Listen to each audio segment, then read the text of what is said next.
back to another episode of the Public Opinion Show with your host, Pam and Vanetta. Hey, Vanetta, we are back again for another exciting episode.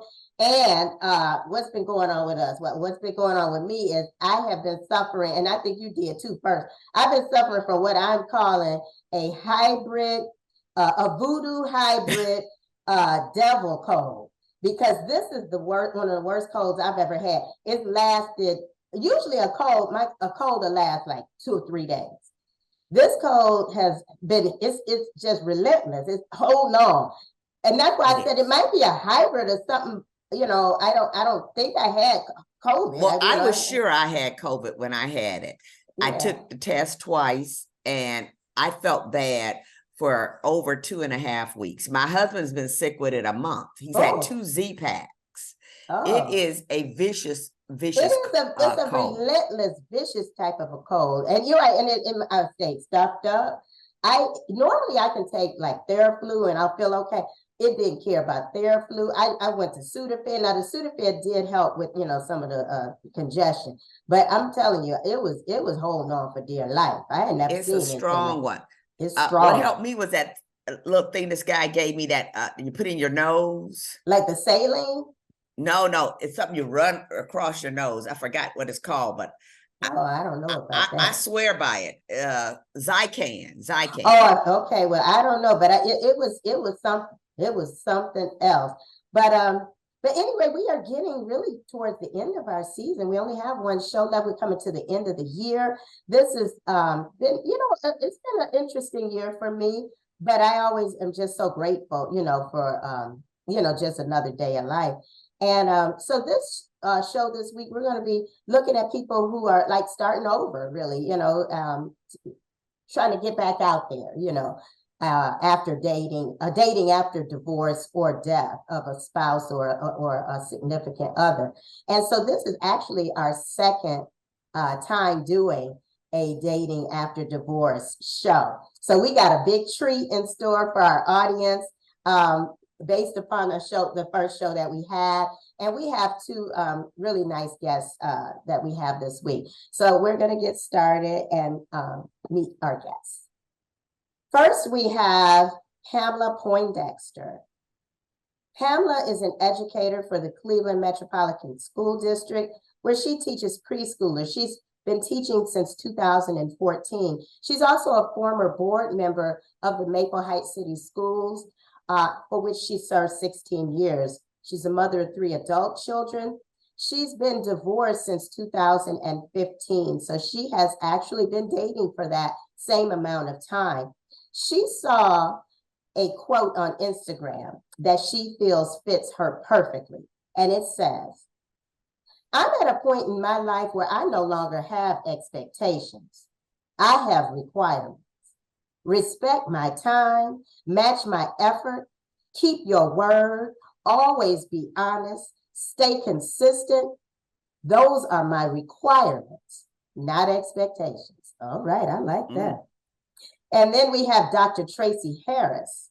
Dr. Tracy Harris is a relationship and intimacy coach. She works with singles, couples, and non-monogamous partners to help them improve their relationships, increase intimacy, and spark fireworks in the bedroom and outside of that. She also holds multiple certifications, and she is a hypnotherapist specializing in certain intimacy issues. She takes a non-clinical approach combining multiple modalities, including Tantra and other sacred intimacy energy works. So I'm looking forward to hearing what she has to say. So let's get started so that we can talk to our guest. Well, welcome, and thank both of you for agreeing to be participants on the show this week. I'm excited about our discussion this week, and it wouldn't be public opinion if we did not have a public opinion question of the week. So I am going to show the audience the question or read it to listeners. So what are some useful tools for men and women to use to get back into the dating scene? All right, so what I am going to do is give the both of you 2 minutes to answer that question. And so I'm going to let Pam go first. Go ahead, Pam. So one of the useful tools that I think you should do is do a self-check. And the self-check is to ask yourself, what are you looking for in a relationship? That means, do you want something permanent? Do you want something, just somebody to share some time with? Or do you want a FWB relationship? I've been told that numerous times in my dating world here. And then also, are you looking for a commitment? So you first start off with your self-check before you do any deep diving into anything else. So I like that. A self-check. All right, Dr. Tracy, go ahead. So I had one that was really similar. Definitely have a talk with anyone that you are looking to date about what you want to do. Have a talk with them. Do you want to have a monogamous relationship? Do you want to get married? What are your goals? And of course, as she mentioned, you got to think about it yourself ahead of time, but have that conversation. People are practicing ethical non-monogamy right now, and you want to discuss it if you want to go that route, or if you have plans for something, bigger, longer into your future. And number 2 is don't be afraid to get off the couch. I know a lot of people say, oh, I can't find anybody. I can't find anybody. Get out there. And you don't have to go to the bar. No one's saying you have to go to the bar or do online unless you want to. But if you go to Home Depot, go to Whole Foods, smile, talk to a stranger, ask them about their day or what they're doing, what they have in their hand. Start up the conversation. Don't get stuck on heteronormative. Man has to say this, a woman has to be, this way. Just get out there. It doesn't matter if you're a man or a woman, and just meet some people. Just get out there and do it. Be brave. Oh, I love that. I really love that. I like what both of you all said. So Dr. Tracy, let's get started and with our whole group discussion. I like what you said about maybe people putting aside what maybe they have thought traditionally should be done in dating. I mean, especially when we've gotten to this age or you've been married for an amount of years, what the way you dated may have changed, from when you were younger. Absolutely. And now, and the things, your expectations and all of those things may have changed as well. Usually when you're younger, you might be looking for a spouse to help you build a whole life and buy things, whereas now you may just want to kick it or something, so I like that. Be realistic. Absolutely. Yeah. And be realistic and be honest about it. What is it that you need right now? And it might not be the same thing you needed when you were 20. If you just want to have fun, and it doesn't have to be a permanent thing. It might be just for now. If you're just getting back into dating, maybe you're not looking to get married again. I'm just going to look to have a little fun. Go to the movies, someone to enjoy some time with. All right. Very good. Now, Pam, you've been dating now. You've been divorced about 8 years? Yeah. Okay. And you've been dating for around that amount of time as well? About that time, yes. Yep. And so what have been your experiences now? And, what are you looking for? If you're looking for anything in particular. Well, I got divorced. I was in my 50s, in my early 50s. And that was a whole transition until I turned 60. So I was kind of feeling my way through. I didn't want to be married. That was definitely no. I just wanted someone. I wanted a king. I wanted somebody that was strong and to support me while I was going through this transition. And then, as you all both know, that in my 60s, recently I lost my son. So now I'm in a whole nother headspace because I need somebody to be compassionate. I need somebody to read me and just to be open to how I'm feeling day to day, because sometimes I don't know how I'm feeling day to day. I don't know if I want to talk to somebody today. I don't know if I want to go out with you today. Sometimes I just want to just hang out, so my emotions are all over the place. Right. Yeah. Which is to be understood. But now let me say this, Pam, the woman the 50-year-old woman who started back dating, is she very different from that 20-year-old woman, that 30-year-old woman? Absolutely. The 50-year-old woman is not up for any nonsense. Okay, I know that's right. Okay. No nonsense. And yeah. And my ex-husband, he was 7 years younger than me. Oh. So one of my requirements, I want someone closer to my age. Not that they are any smarter or brighter than somebody younger, but I've experienced that. So I'm kind of a little standoffish with that. But I do find younger guys wanting to date me, but I just don't want to go that route. You're like, yeah. It's a different type of, I would imagine, outlook on what you want. And like I said, you're established now. You can live, you can take care of yourself. So you're not looking for somebody to be so much a provider as maybe just a companion. A companion. Yeah. And then somebody to grow old with, so I don't have to grow old by myself. So is marriage on the table? Ask me tomorrow. Well, Tracy, what else would you suggest that people do? I know you said get out there, which is good, because I have a couple of friends, and one in particular who has just resigned herself now to the fact that she's just going to be single. She's never going to find anybody. But then I have to ask, I think to myself, well, what exactly are you doing? People aren't just going to fall into your front lawn, Exactly. And that's a big problem. I see it so much. Women have given up. And I guess men too, it's not just women. They have given up based on other people's stories. That's what I find it to be. Or maybe their past. You don't even go by that. But I see them looking at other folks who are doing it wrong. And then they go, oh, see, they can't even find anybody. I'm not going to find anybody. And so what I tell people is, don't worry about anybody else's story. You're writing your own story. And if you believe, it's a self-fulfilling prophecy, if you believe there are no men in your city, you're not going to find one. As long as you continue to profess negativity, you're not going to find anybody. And speaking of negativity, that's another tip. If you are out there in public or doing things, ask yourself, would you date you? Would you walk up to you? And I know we're talking about mature folks, so I know nobody got on pajama pants and nobody has on no little caps and things at the store, so we're not going to even bring that up. Right. But, would you date you? Or are you negative Nitty? Are you scaring men away or scaring women away with how you are in public? So you have to think about that too. Would you date yourself right now?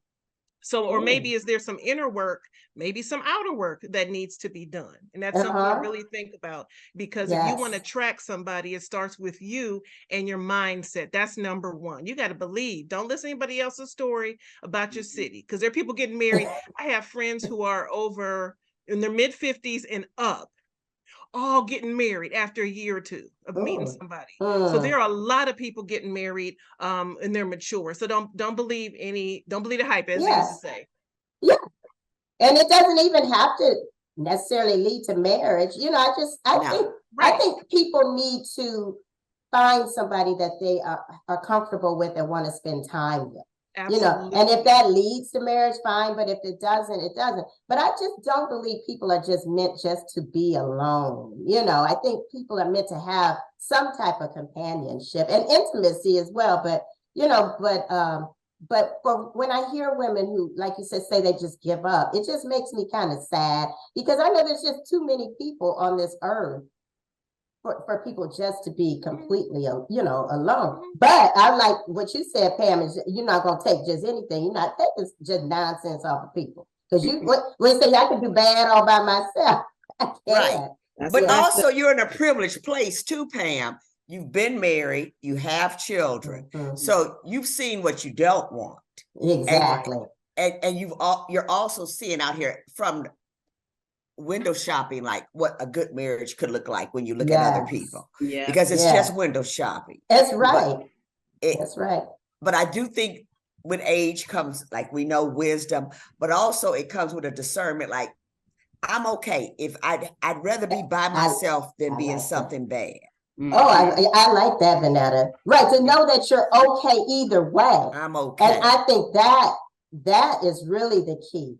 And so on that note, I am going to bring in the couple that was on our show last year when we had a dating after divorce segment, and they met on our show thanks to Vanetta and I. They met on the show. They did not know each other. And then after the show, they started, dating, and now they are married. And I'm going to let them in. It is Sam and Felicia Dickerson. Honestly, the first one is, are you funny? Honestly, are you funny? Like, I need somebody that can spar, we can roll, we can have some fun. Are you spiritual? Mm-hmm. Do you have a spiritual sense and a grounding about you? And honestly, the third one is, are you a great father?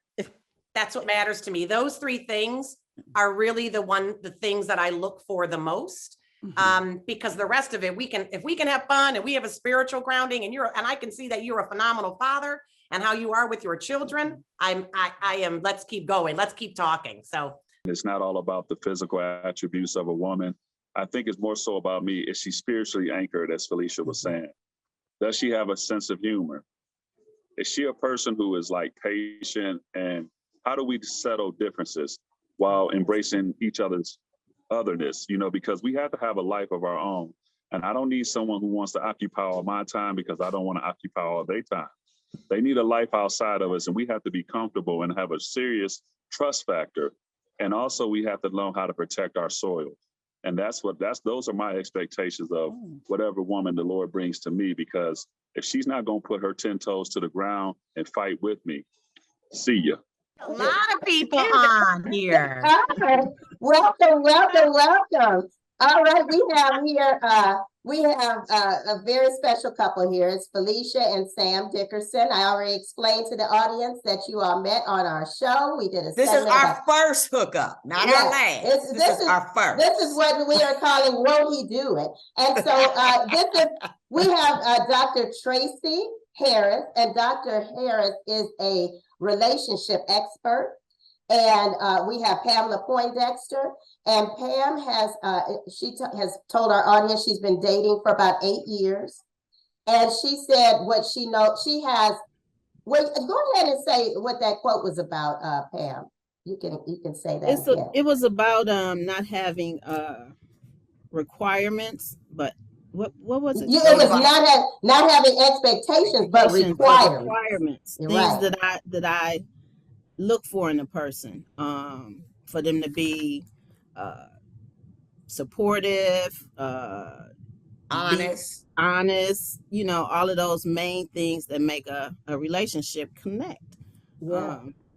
And she said she's not taking any mess anymore. She's at this age now. She's not taking any mess. She's just not for any mess. Yeah, I get that. And Dr. Tracy, she was telling the audience to get out there. Don't be afraid to still get out there. Even if it's at Whole Foods or whatever, get up off the library. Right? Yes. And also what I like that Dr. Tracy said is, when you meet somebody, you have to ask yourself, would you date you? When you're meeting somebody, think to yourself, would I date me at this? And I like that, Dr. Tracy, because it's how you present yourself in public. Yourself. Yeah, if you out there looking a hot mess, nobody's going to approach you. Okay, and just know that. Another comb your hair. Mm-hmm. Right. Complaining and being mean will run somebody away quickly. Yes, absolutely. So now, Felicia and Sam, do you have any? First of all, any strategies or tools or anything that you want to say or suggestions for people who are dating after divorce or death or of a significant other? You want me to go first? Oh, okay. Well, what I want to say is that when we went away to get married, our driver, Raphael, had told us that you're never led by anything, but be careful where you're led, because God sends things to you. So I think that was one of the biggest takeaways since, the show and what we have encountered. I think that, we just got to allow and trust God when he sends us that mate. And I would say, for me, work on yourself. Like, I had to do I focused on Felicia a lot. Like, before I could be ready for anything, I had to really peel back a lot of layers. Why? Answer a lot of questions for myself.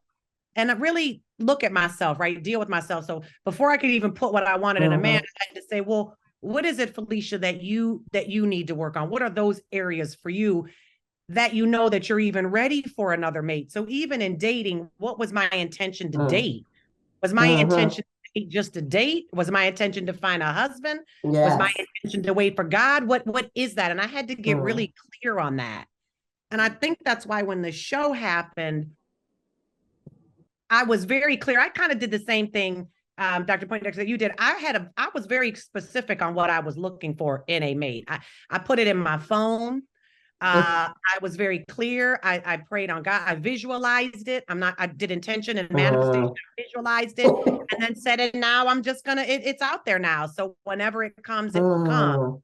And when the show happened, I had already, so I was ready. I was more ready for it than I thought I would. But something that Sam said was interesting. He had asked me when we started dating after the show, we were dating. He said, well, how are you preparing yourself for a mate? Like, what does that, like, we started having those kind of conversations that you normally don't have, you know, with someone, like, what's your favorite color? Like, we didn't right. You know, I still don't know her favorite color. My favorite color. So, but you know, that's interesting. It probably is different types of conversations that are different from when you first, you know, started dating 20, but 30 Sam years stated ago. his intentions early on. Oh, he was clear. Yeah. Sam was very clear. And he was clear. smitten with you. You could see that on the show. That was quite clear. Right. Exactly, girl. Exactly. You know the story. You was there too. I mean, it was coming all through the screen. No, but I think that's really important, because when you're dating, I think you do have to set your intentions. Some people are, I just want to date. That's all I want to do. I ain't looking for nothing else but a date. Don't touch me. Don't, you know, I'll see you every Tuesday, whatever it is. Sam was clear, and we actually didn't have the same intention. I feel like he's like Tarzan, but he was like, our first date after the show, he said, I want to be your friend.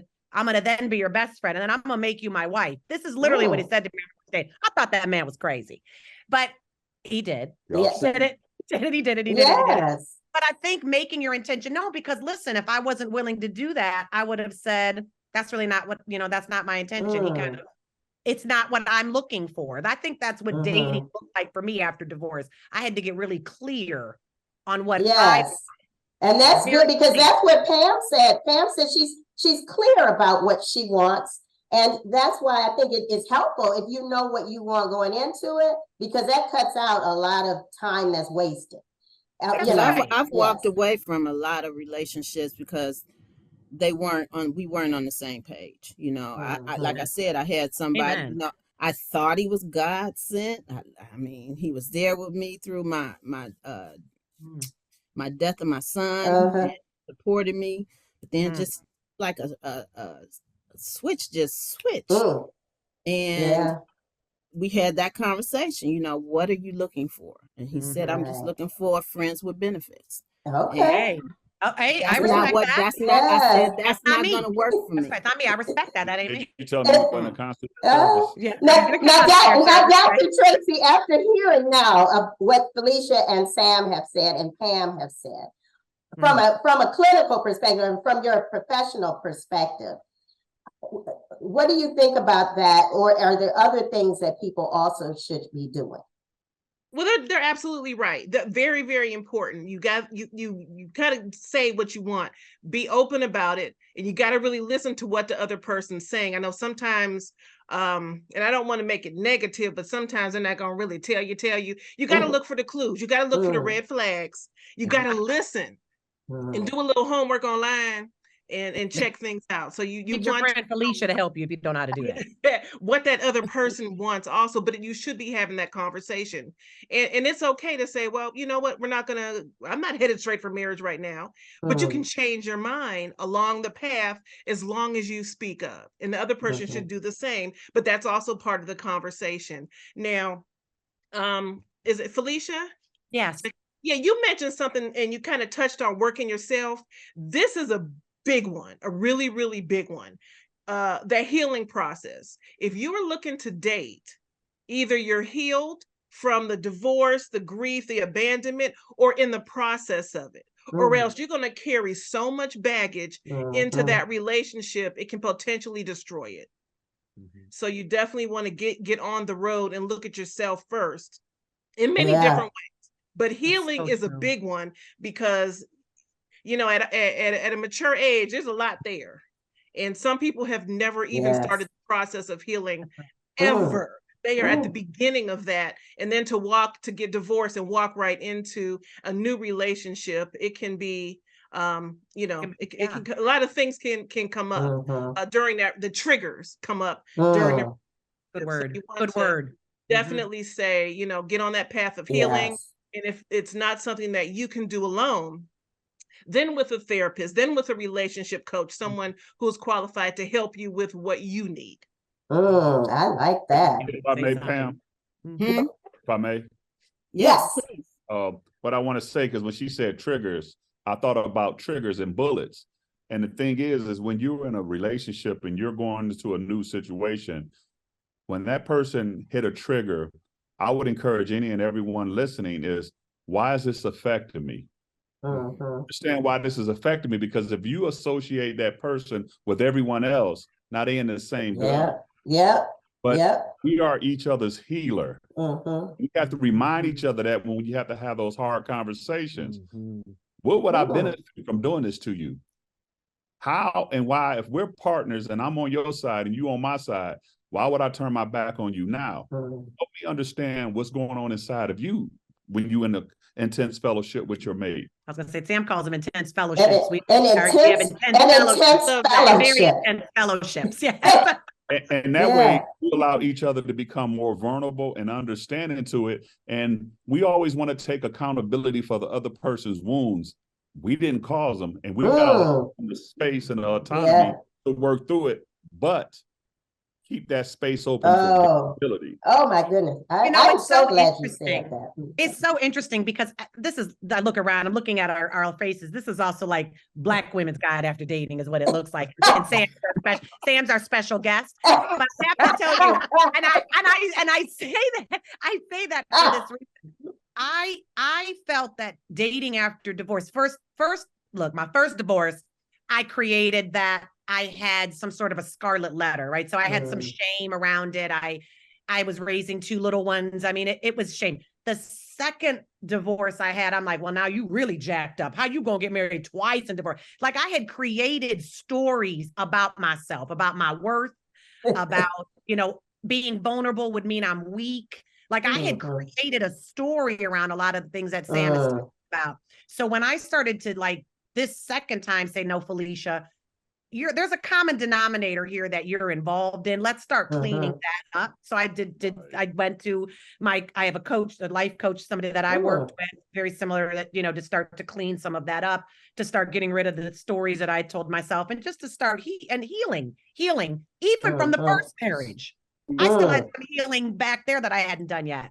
So, but as I was doing that and started to date this time, I felt a little bit more open to the unknown of what's going to happen. First I had created, this is what he's going to look like. This is what it's going to be. I had a list of 38 things, and I'm going to need you to know I'm in technology. So you have to at least have 86% of that had to be on point. That's how I thought. And that's not at all what after in the healing of all that you touched on, how I wound up in this position, that I was able to see past a lot of the superficial that I had created myself in dating, and to really get honest about who I was in the process. So it was really interesting. Yeah. But what I will have to say that for the both of you, Felicia and Sam, is that both of you were willing to still give it a shot. And I think that's something that's a big thing that you have to do, because what people may not know, audience, is that something that's unique for both of you is that both of you have been married twice before and divorced. Right. So I think that also was something you all had in common. That was practice. That was Felicia forever married. Right. But so You know, I still got to think this Yeah. is your forever marriage. Yeah, This is forever it. marriage. Right. But we had Yeah. to go through that to We be had like, to go through oh, this is, I got it. Like, that's Yeah. how we So, feel. so that's why I really wanted you all to come on, because I wanted people to out there who may have been married twice to say, you Yes. know what, there's still hope for me. I can still meet somebody that Yes. I can, my forever person, and You're it's worth not, it. it's not too late. And so, thank you both so much for coming on and saying that. And we have to wrap up now, so I'm going to give Pam and Dr. Tracy an opportunity to say a couple of words in parting. Anything else that you want to say? Pam, you can go ahead. Okay, my last thing to say is never take the outcome of a new relationship personal. So while you're dating, if it doesn't work out, don't take it personal. You know, God said no, and keep it moving. All right, I like that. Dr. Tracy. Felicia said a key word, open. I want you to be open to new ideas, new perspectives. Have fun with this. Yeah. This is not a job. Like a lot of times we believed it was a job to get married, to have kids because grandma said we were supposed to do. Not anymore. This is about fun, enjoying your time together. So maybe take a little different perspective and be open to some new and exciting things in these future relationships. Oh, I like that. I love it. Be open. That. Yes, I do. I like that. Be open and don't take anything personally. Hey, if something doesn't work out, keep it moving. Just enjoy the ride and the process. Have a good time. Next. Okay. Yeah, that's right, Vanetta. Next. All right. Thank you all so much. You have been a wealth of knowledge.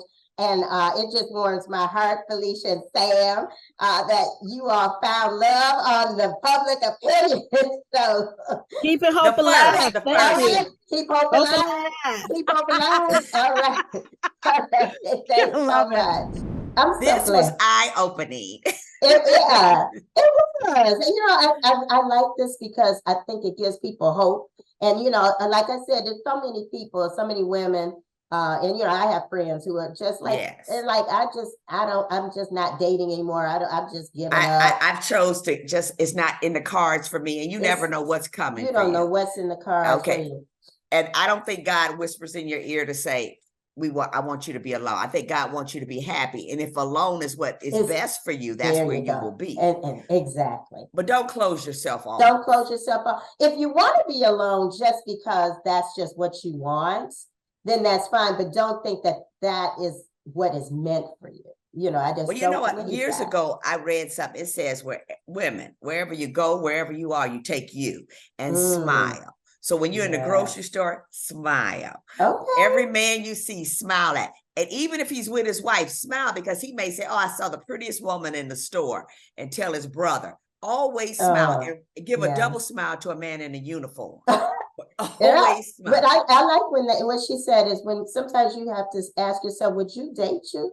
You know, and that's pretty deep. You know, like when I'm in March showing out, wouldn't nobody pick me as a girlfriend? No. Or just how you go out. Be mindful of kind of like the way you look and how you present yourself. But this was great, and I so enjoyed Felicia and Sam. Well, that is our success story. That is our success story.